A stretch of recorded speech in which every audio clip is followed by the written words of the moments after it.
Hey everyone, ready for another deep dive? Today we're getting into something I know a lot of you are interested in. Side hustles. And not just any side hustles. We're talking side hustles specifically for indie artists. So we're using this book as our source material. It's called Side Hustling for Indie Artists, and it's got some pretty cool stuff in here. Yeah, it's really interesting. Think of it as like a guide to creating some extra income streams, beyond the typical music gigs. It's really about building a more well-rounded and sustainable music career, I think. It's not just about like the money. Right. This book really gets into the mindset shift that's necessary these days to thrive as an independent artist. Okay, so let's talk about this hustler's mindset, because I gotta be honest with you. When I first heard that term, I pictured someone like aggressively pushing demo CDs in a parking lot. Right. This book actually paints a very different picture, though. Yeah, it's not about being pushy or like in your face about it. It's about being proactive, and resilient. Like the book tells this great story about an artist who was really struggling financially. They were super talented, but just kind of felt stuck. And so they started offering these online music lessons. Oh, wow. And they were able to leverage their skills in this whole new way. They built up this loyal student base. That's awesome. And eventually the income from their side hustle, it actually surpassed what they were making from gigs. That's amazing. So it's like a really powerful example of what this hustler's mindset can really achieve. I love that story. It's really inspiring. It kind of flipped the script on what it means to be like a successful musician. Right.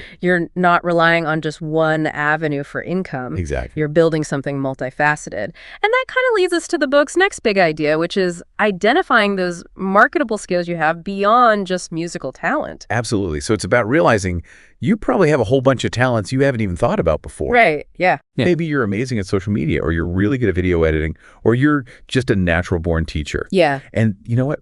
All of these are skills that are in demand, and you can actually monetize those. Oh, for sure. So I love that. It's about thinking outside the box and, seeing yourself as an entrepreneur.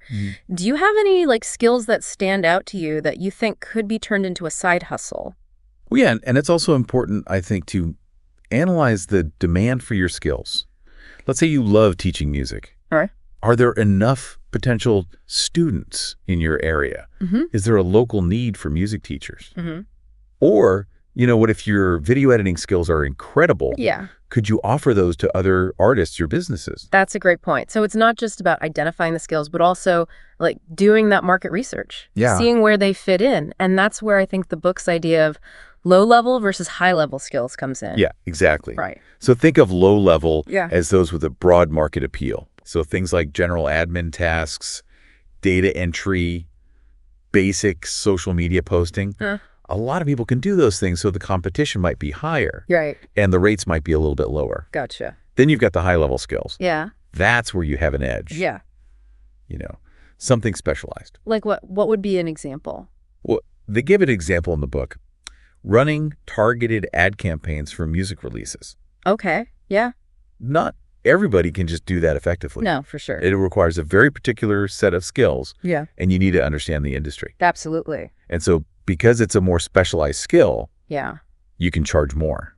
Yeah. And there's probably going to be less competition. Right. So thinking about your skills, which ones are high level for you, how could you leverage that into a side hustle that's profitable and unique? That's when it starts to get really exciting. And once you've identified those high-value skills, the book actually gives you a step-by-step plan to build your side hustle strategy.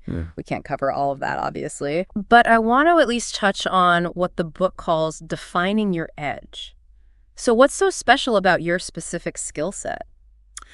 Well, this is where all your experience as a musician, this is where it really becomes an asset. You have a perspective that other people don't. Right. Maybe you've toured a ton, you've managed your own social media, or you've learned all the ins and outs of music production. Yeah. These are all things that give you a serious advantage. It's about understanding your story and how it sets you apart. Exactly. Like, for example, if you've successfully navigated the world of online music promotion, you could offer your consulting services to other artists who are trying to do the same thing. Right. Your experiences become like your selling point. And remember, building a strategy isn't about just copying what everyone else is doing. Right. It's about looking at your strengths and creating something that's truly aligned with your goals and passions. They were talking about how side hustles aren't just about the money. Mm. It's about creating a career that feels fulfilling and aligned with your values. I love that. That's something really important to remember as you kind of continue to explore this whole world of side hustling. Yeah, for sure. So we've got the hustler mindset. We've figured out those high-value skills. Now we got to get the word out right. Right, marketing. It's like the part that everybody kind of dreads a little bit. Yeah, a lot of artists, I think, get tripped up here. Yeah. They create an amazing product or service, Yeah. but they have no idea how to get it out there to the right people. Well, thankfully, the book has a whole section on this. And one of the things they really emphasize, and I think it's so important, is understanding your target audience. It is, yeah. Like, it's easy to just think, oh, well, I'm a musician, so anybody who likes music is going to be interested in what I'm offering. Right. But it's rarely that simple. Yeah, you got to be more specific than that. Right. Like, let's say your side hustle is teaching music production online. Your target audience is probably not like seasoned producers who've been doing this for years. Yeah, probably not. You're probably looking at aspiring producers, Yeah.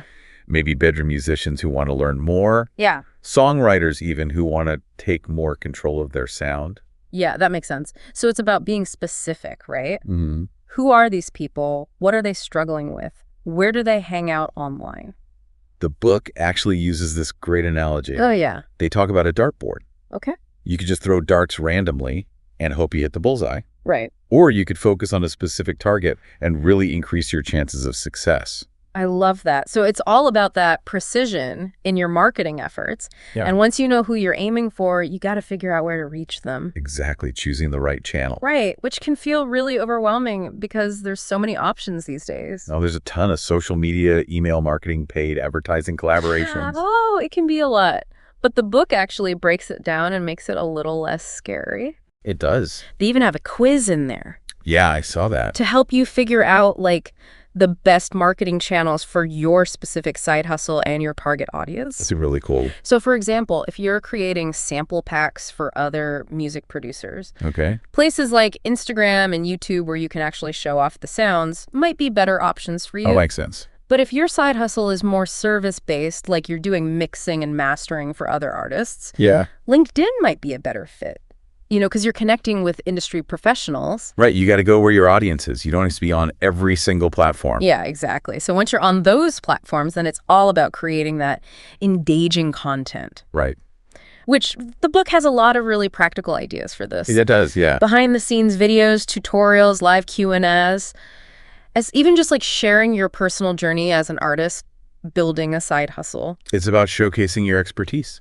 Yeah, and don't underestimate the power of storytelling. You know, people connect with stories. For sure. Sharing your struggles, your successes, the lessons you've learned, it just makes you relatable. Right, it builds trust. And speaking of building a brand, the book talks about how important it is to have that strong online presence. It's essential. So, you know, having a website. Yeah, even if it's super simple, just a one-pager. Exactly. So that people can learn more about you and your services and what you're offering. Yeah. And being consistent with your branding across all platforms. Yeah, using the same logo, the same color scheme, Right. having the same sort of aesthetic helps people remember you. Totally. It's about being recognizable. And you know what? Don't forget about email marketing. It might seem old school Yeah, a little bit. in the age of social media, but building an email list is so valuable. It is. It's a direct line of communication with your audience. And you own that list. You're not at the mercy of, algorithms. Yeah, exactly. You can use your email list to share exclusive content, offer discounts, announce upcoming events. I mean, it's just a way to build those relationships with your fans or potential clients. For sure. So we've talked about social media, content creation, website building, email marketing. Yeah, It's a lot to juggle. it is. That's why the book stresses having a plan. Right, you can't do everything at once. Right. So start with maybe 1 or 2 marketing channels that feel manageable. Yeah, and it align with your skills and your goals. Exactly. And, marketing, it's an ongoing thing. Yeah. It's not something you do once and then forget about it. Oh, for sure. You're constantly experimenting, analyzing your results, tweaking things as you go. It's all about being persistent and, learning as you go. And if you ever feel overwhelmed, don't be afraid to ask for help. Oh, yeah, there are so many resources out there. There are online communities, marketing consultants who specialize in the music industry. Exactly. You don't have to do it alone. You don't have to reinvent the wheel. So we've covered a lot of ground here. We have. Target audience marketing channels, content creation, online presence, email marketing. Mm-hmm. Are you feeling inspired? I hope so. Because I think, when you have a really solid marketing strategy, it can really make a huge difference in building a side hustle that's successful and, will actually last.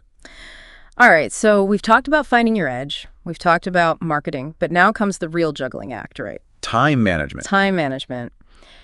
How do you balance a music career, a side hustle, and, actually having a life? That's the question, isn't it? It is. And I'm glad this book actually addresses that. Yeah. They have a whole chapter dedicated to creating a schedule that actually works for you, not against you. It's so important. Because some days it really does feel like there just aren't enough hours. Totally. So what are some of the tips? Well, the book starts with a reality check. Right. Yeah. Really assess your current time commitments. Yeah. And not just like gigs and studio time. Right. Everything. Yeah. Family relationships. Right. That show you're binge watching. Just be honest with yourself. Yeah. It's about being realistic and finding those pockets of time where you can actually work. Exactly. It's not about like clearing your entire schedule. It's about being intentional about how you structure your day. Right. And they suggest a technique called time blocking. Time block. Okay. I've heard of that. So basically, you're assigning specific blocks of time to different tasks. Okay. So let's say mornings are your creative sweet spot. Yeah. That's when you focus on songwriting or recording. Okay. And then maybe afternoons are for your side hustle. Answering emails, working on client projects, that kind of thing. Exactly. It's about creating a rhythm. I love that. And you can really customize it to your own energy levels. Like if you're a night owl, your creative time might be after everyone else has gone to bed. Yeah. That's me for sure. And there are tons of tools to help with all this too, right? I'm a big fan of Trello for keeping track of projects, but even just like a simple calendar. Oh, for sure. There are so many apps and things. The key is just finding what works for you and actually sticking with it. Consistency is key. The book also talks about prioritizing. Not every task is created equal. Oh, that's so true. I'm so bad at that. It's hard. Everything feels important. Right. But that's where the 80-20 rule comes in. Okay, yeah, the 80-20 rule. Have you heard of that? I have, yeah, but remind me. Basically, it means 80% of your results come from 20% of your efforts. Oh, all right. Okay. So you really want to focus on those high-impact tasks, the ones that are actually moving the needle forward. Right. So like if your side hustle is creating social media content for other musicians, Yeah. spending hours perfecting one Instagram post is probably not the best use of your time. Right. You could be creating a whole batch of content that you could schedule out for the whole week. That's so smart. Working smarter, not harder. Exactly. And speaking of working smarter, Yes. the book has a whole section on automation and delegation. Which can be a lifesaver. Seriously. Think about all those little tasks that eat up your time, scheduling social media posts, sending invoices, managing your calendar. It's a lot. There are tools that can do a lot of that for you. That's amazing. And if there are tasks you just absolutely hate doing, you can always outsource. Oh, yeah, like hiring a virtual assistant to help with email. Exactly. Or a graphic designer. Yeah. It might cost a little bit up front, but it frees up so much time and energy. So you can focus on the stuff you're good at. Exactly. The stuff that brings in the money and, keeps you inspired creatively. Right. It's about building a system that's actually sustainable. Mm-hmm. And part of that is remembering to take breaks. Yes. This is so important. Even hustlers need downtime. The book is very firm about this. Yeah, I was going to say they talk about that a lot. You don't want to burn yourself out. Right. You have to know your limits, Right. pace yourself, prioritize self-care. So schedule those breaks into your calendar. Make time for things that bring you joy. Going for a walk, spending time with friends, reading a book, Yeah. whatever it is. Whatever recharges you. Exactly. Because when you feel good, you're going to be more productive Right, that makes sense. and you're going to be more creative. So what's like the big takeaway here? What do you want our listeners to walk away with? I think the main thing is that you can do this. Yeah. You can achieve your goals. It takes work, it takes planning, but it's possible. And you don't have to figure it all out overnight. No, absolutely not. It's a journey. It's a process. Experiment, make adjustments. Ask for help when you need it. There you go.